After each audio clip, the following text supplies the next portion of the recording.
साल भर में कुल 4 ग्रैंड स्लैम टेनिस टूर्नामेंट खेले जाते हैं। Australian open, French open, Wimbledon और यूएस ओपन।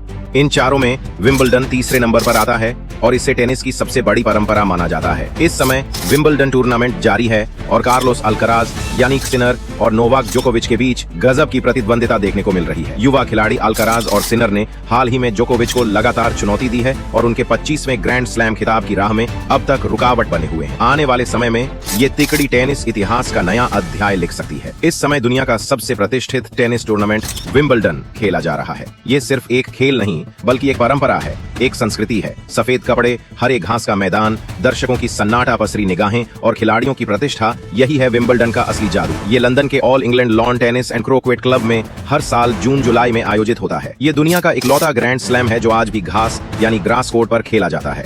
विंबलडन की शुरुआत साल 1877 में हुई थी। तब सिर्फ एक इवेंट हुआ था, पुरुष एकल। केवल 22 खिलाड़ियों ने हिस्सा लिया था और 200 दर्शक इसे देखने आए थे। टिकट की कीमत थी 1 शिलिंग। लेकिन समय के साथ ये टूर्नामेंट सिर्फ खेल नहीं, गौरव का प्रतीक बन गया। पुरुष एकल में सबसे ज्यादा बार ये खिताब जीतने का रिकॉर्ड स्विट्जरलैंड के रोजर फेडरर के नाम है, जिन्होंने 8 बार खिताब अपने नाम किया। महिलाओं की बात करें तो सबसे ज्यादा 9 बार विंबलडन जीतने वाली खिलाड़ी हैं मार्टिना नवरातिलोवा। इसके अलावा टॉप पुरुष खिलाड़ियों में नोवाक जोकोविच और पीट सम्प्रास ने 7 विंबलडन टाइटल जीते हैं। वहीं महिलाओं में सेरेना विलियम्स और स्टेफी ग्राफ को भी इस टूर्नामेंट की दिग्गजों में गिना जाता है। इन दोनों ने भी 7 विंबलडन टाइटल अपने नाम किए हैं। विंबलडन के इतिहास में कई बड़ी और यादगार घटनाएं दर्ज हैं। शुरुआत होती है 1922 से, जब विंबलडन का मशहूर सेंटर कोर्ट बना, जहां अब हर बड़ा मैच खेला जाता है। 1937 में पहली बार विंबलडन का लाइव टेलीकास्ट हुआ बीबीसी द्वारा।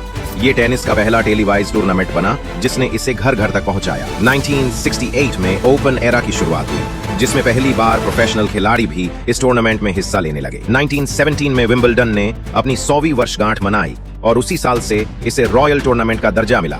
लेकिन अगर बात की जाए सबसे भावुक और चौंकाने वाली जीत की, तो वो थी 2001 में गोरान इवानिसेविच की जीत। गोरान एक टैलेंटेड लेकिन उतार चढ़ाव वाले करियर के साथ कोर्ट पर लौटे थे। उनकी रैंकिंग इतनी खराब थी कि उन्हें सिर्फ वाइल्ड कार्ड एंट्री मिली।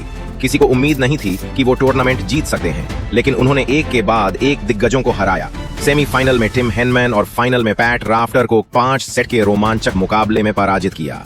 गोरान बने विंबलडन के इतिहास में पहले वाइल्ड कार्ड चैंपियन। विंबलडन का सबसे क्लासिक, सबसे महान मुकाबला हुआ 2008 में रोजर फेडरर और राफेल नडाल के बीच। फेडरर 5 साल से लगातार चैंपियन थे, वहीं नडाल क्ले कोर्ट के राजा। यह मुकाबला टेनिस इतिहास का सबसे बड़ा महायुद्ध बना।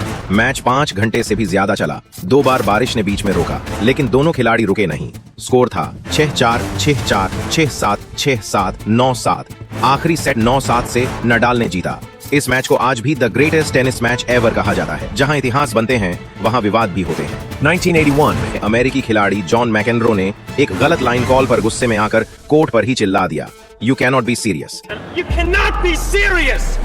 ये बात उस समय सेंटर कोर्ट पर लाइव चल रही थी। उन्होंने रेफरी से बहस करते हुए कहा कि ये लाइन कॉल बेवकूफी है और अगर आप ऐसा कॉल कर रहे हैं तो आपको कभी अंपायर नहीं होना चाहिए। इस दौरान दर्शक सन्न थे, लेकिन ये घटना टेलीविजन पर वायरल हो गई।